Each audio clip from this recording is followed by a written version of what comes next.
Hi, I'm Barry Kahn. Listen to this sentence. I know you want me to stay home and play video games with you, but I have to go to the library and study this evening.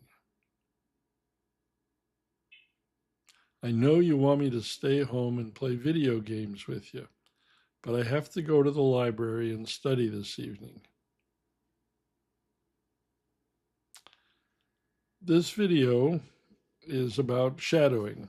Shadowing is a language learning technique that you may have heard of or read about. And I've seen various versions and various definitions on the internet, but basically it involves listening very carefully and then repeating. And you might say, I've been hearing about listen and repeat since I started studying English or any other language. I can remember my teacher in high school German saying, Hören Sie zu und wiederholen Sie bitte, which, forgive my pronunciation if you're a native speaker of German, it means listen and repeat. Or my French teachers at the university saying, écoutez bien et répétez, s'il vous plaît, which means listen carefully and repeat. So this is probably one of the most common things that language teachers say to students, listen and repeat. So how is shadowing any different from just saying listen and repeat? And I'll tell you some ways that it can be different. Number one, when you listen really carefully, that's not the same as just listening and repeating. Let me say this sentence again. I'll say part of it. I know you want me to stay home and play video games with you. I know you want me to stay home and play video games with you. I know you want me to stay home and play video games with you. I know you want me. I know you want me to stay home. I'm not saying I know you want me to stay home. I'm saying I know you want me to stay home. I know you want me to stay home. So, as is very typical in spoken English, sounds are getting, or letters representing sounds are being simplified, they're being dropped, sounds are being altered. I know you want me to stay home. Those are the words. That's not what I'm saying. I know you want me to stay home. So careful listening means listening enough times. You might have to listen 5, 10, 20, 100 times until you're really hearing what the speaker is saying, not what is written, and I'll talk about writing in a second, or reading, but what is actually being said. I know you want me. I know you want me to stay home and play video games with you. But I have to go to the library and study this evening. But I have to go to the library. I have to, not I have to. I have to. I have to go to the library. I'm not saying to the library, I'm saying to the library. I have to go to the library. I have to. I have to go to the library and study this evening. I'm not saying to go to the library, it's to. Let me read the whole thing again, slowly but pronounced the way I'm actually saying it, or would say it in normal speech.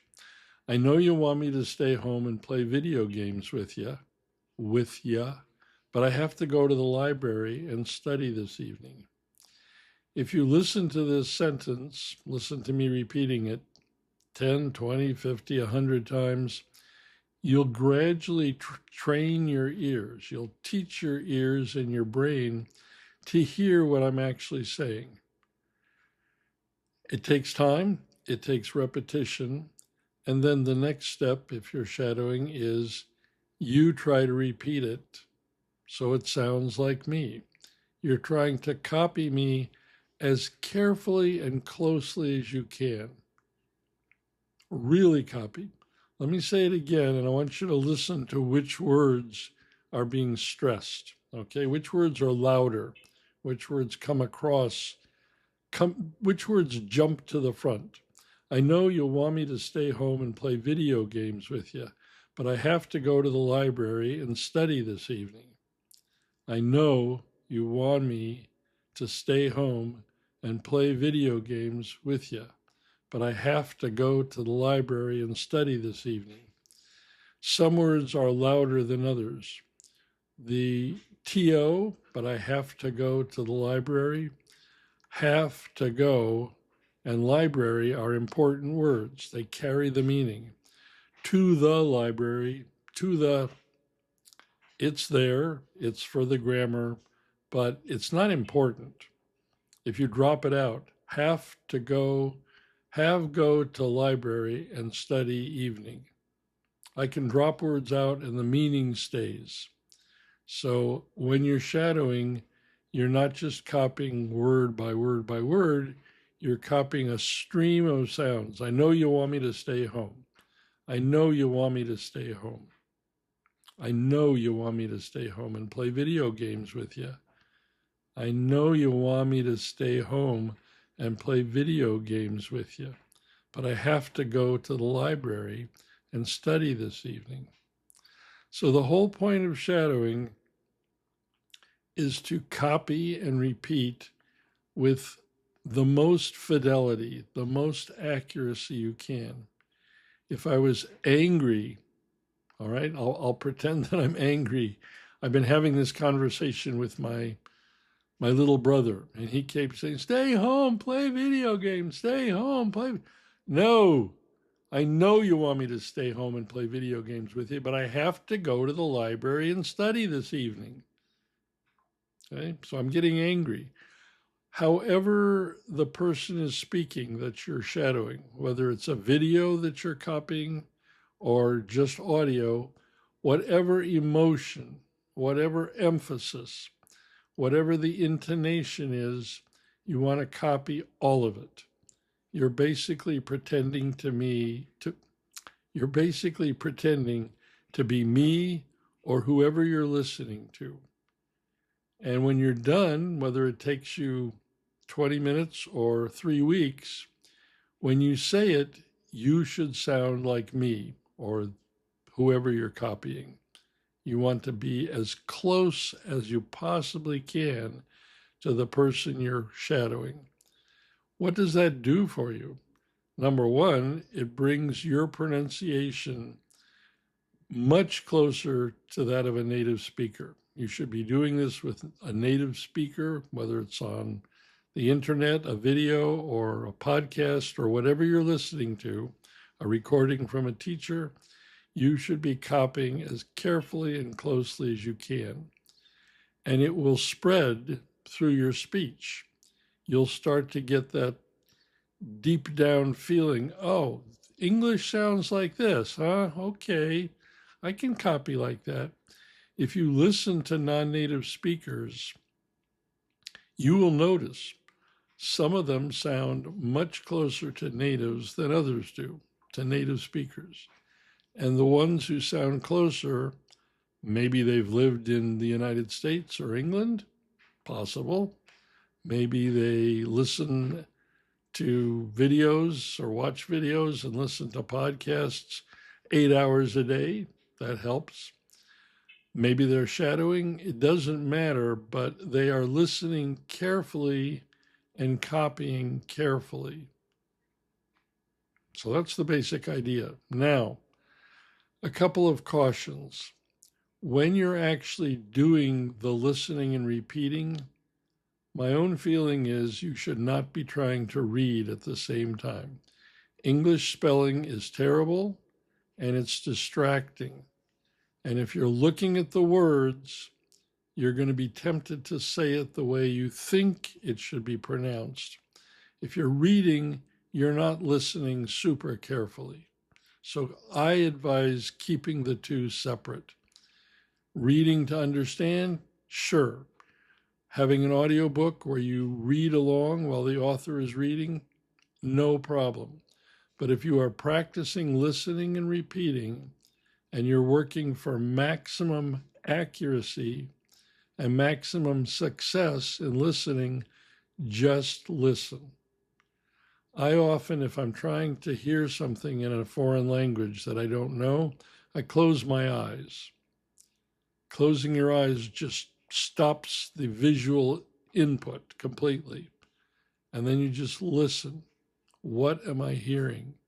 Is this person saying to, or are they saying ta? If you listen really carefully, you'll hear better. You really will. And as you learn to hear more accurately, that's the first step towards reproducing the sounds correctly. So reading is great. Reading and listening, if you have a recording of an audiobook and you can read along while a native speaker reads the book, great. But if you're trying to copy, if you're trying to listen and repeat, get rid of the text. Just listen and repeat. If you know you're doing it correctly, then it doesn't matter, because essentially the words, the spelling of the words will not interfere with your speech. But when you're learning, especially English, with our terrible spelling, don't make it harder on yourself. Just keep the reading out of the way. People ask me, what about videos? What if how do I understand what I'm saying? I would say if you're going to use a movie or a TV series, something on the internet, watch it if you need to. Watch it either dubbed or with subtitles in your native language first. Just watch it, if you're a Spanish speaker, watch it with Spanish subtitles, just to get the general idea. What are these people saying? What is this movie about? What is this comedy about? When you have the general idea, then if you want, watch it once with English subtitles, but just watch it. Don't try to repeat. And then if you say, okay, I'm going to try this part where the man and his girlfriend have a big argument, and I'm going to learn to have a big argument too in English. I'll yell and scream just like that guy in the movie. So yes, yell and scream like the guy in the movie with no written text. Just listen to him and then repeat. He says, I'm leaving you. I can't stand living like this anymore. You learn to say it exactly like that. You learn it by listening and repeating, not by trying to read it off the screen. If you're reading it, you're not shadowing it as far as I'm concerned. Is there anything else I want to say about this? I'll probably think of some things I didn't say after I stop recording this video, but it doesn't matter. So, do I think it's a good technique? Yes. I think any technique that makes you or helps you listen a lot with repetition is good for your language learning. So do it.